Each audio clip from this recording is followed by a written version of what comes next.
I remember having this fear of showing up because I was so worried about what other people would say about me, specifically my friends who had no idea what I did, who weren't my ideal people. I had this fear of what would they say about me? What would they think about me? Who do I think I am showing up on video like this? I just had all these stories that went in my head. And I want to say that for the most part, I'm pretty sure my friends never said anything about me. However, that's the story I was telling myself, right? And it was holding me back. Now, I do believe there probably are people who have talked about me, but at the end of the day, I have to make this decision. Am I going to allow myself to be held back? Am I going to allow myself to be stopped, right, from serving and supporting those people that need me because of one person who is not my ideal person's comment, right? Or what they could be saying about me that I actually don't have any proof of. We cripple ourselves so much because we allow ourselves to continuously tell these stories, right? These stories are allowed to go on in our brain over and over and over. It's kind of like the mindset that when somebody pays you a compliment, it's very hard to accept it, right? It's very hard. Like somebody says, "Oh my gosh, I love that top, Christian." I'm like, "Oh my gosh, this thing, I got this at Designer Fashion Warehouse. It was only like $10." Like we want to downplay it, right? Whereas, first of all, you should say thank you and own it. But if somebody says something negative about you, we're so quick to believe that. And sometimes they don't even say it. We just think it in our head. And then we allow it to play in our head, right?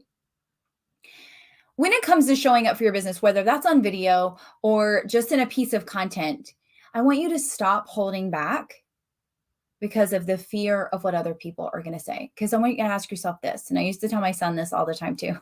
When he would go party in college, I'm like, when you flunk out, are these people going to pay your bills?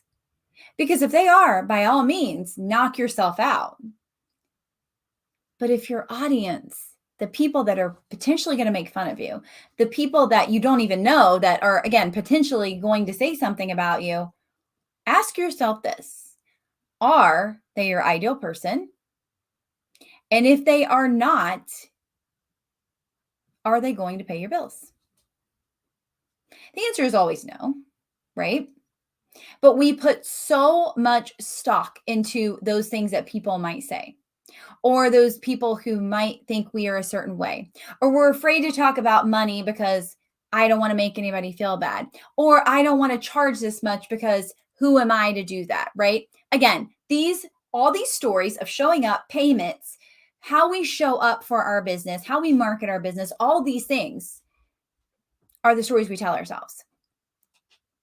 But there has to come a point where we are like, this isn't about me.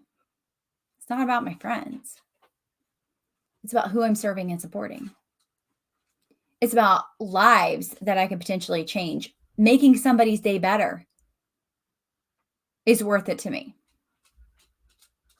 I used to ask when I would try to help people get on video, and the question I would always ask is, if you knew you could change somebody's moment, their day, their week, or their life, would you show up and get on video? Nobody has told me no. Don't ruin my track record, okay? Nobody's ever told me no. So the question is, why are we allowing your message, your support, the transformation, whatever that looks like that you can help people with because of a fear of other people? A fear of what other people may say about you, a fear of people who probably aren't your ideal person anyhow. I'll never forget, I hear this a lot actually, and people say, I can't get outside of my friends and family. Only my friends and family buy. That's not a business. Those are pity sells. We don't want all pity sells, right? And in order to get outside of our family and outside of our friends, we've got to show up and we've got to be bold. And here's the thing, I'm pretty sure if I get on my friends' nerves, they just like unfollow me, which means they don't see my content unless they actually go to my page and want to. And that's okay too. I do talk about business a lot. I do talk about building your business a lot. I do talk about marketing a lot. I do talk about visibility a lot. If you're not a business owner, that's not interesting to you, right? It doesn't align. And that's okay. They have permission to do that. And so does anybody that I get on their nerves, right? When we show up consistently, we do something called attracting and repelling. And the people we repel, that's great because we're making them feel something. And the people we attract, that's great because we're making them feel something. Because I would rather make people like help them be attracted and repelling than just be so and not memorable. Your job is to continuously show up because it's not your customer's job to remember who you are. It's your job to show up so much that they don't have a chance to forget you. It's your job to show up so much that you have an opportunity to position yourself as the expert, as the authority in what you do, as the go-to expert in what you do. But are we going to let the things that probably aren't even being said that we're making up in our head, or even if they are being said, are you going to allow that to stop you from building this dream life, from building this time freedom that you probably have when you went into owning your own business? Businesses fail, like, I don't know the percentage right off, but it's a huge percentage between 2 and 5 years. But I guarantee you, if you're not showing up, it's going to be faster than that. You don't have to show up. You don't have to get on video. You don't have to put yourself out there. You actually get to. You get to. You have that privilege. You get to show up through your fears. You get to get on video through your fears. You get to put yourself out there and be vulnerable so that you can attract more ideal people to see what you're doing and potentially be customers or clients in the future. But if we don't go in with that attitude, if we don't go in with that idea that I'm not for everyone, but the people who I am for are going to be attracted to me, and the people who are going to say stuff are going to say stuff, and there's nothing I can do to control that. If we go in and we walk around in fear all the time, we wouldn't get very far. I lived in fear in my first business. I refused to do so many things because of fear, and I loved my comfort zone, and I loved that comfy, safe space where no one could judge me, or at least I thought, where no one could say I did something wrong, at least I thought. And it got me nowhere. It got me a business that no longer exists today. Everything happens for a reason. I'm in this business. I love this business, but I had to show up for this business. It wasn't going to build itself.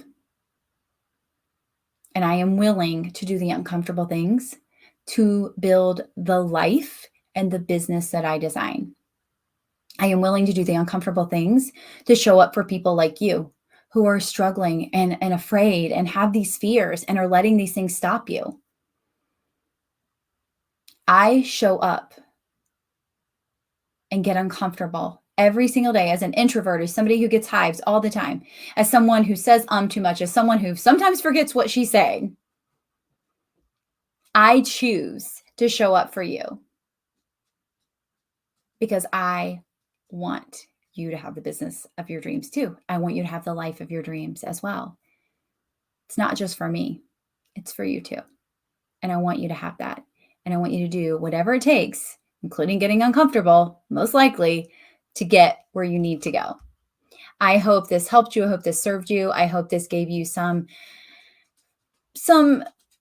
insight on how we all go through this and we all have these fears, but getting over them, getting uncomfortable, that's where the growth is. That's where we grow the big business, and that's where the magical things happen.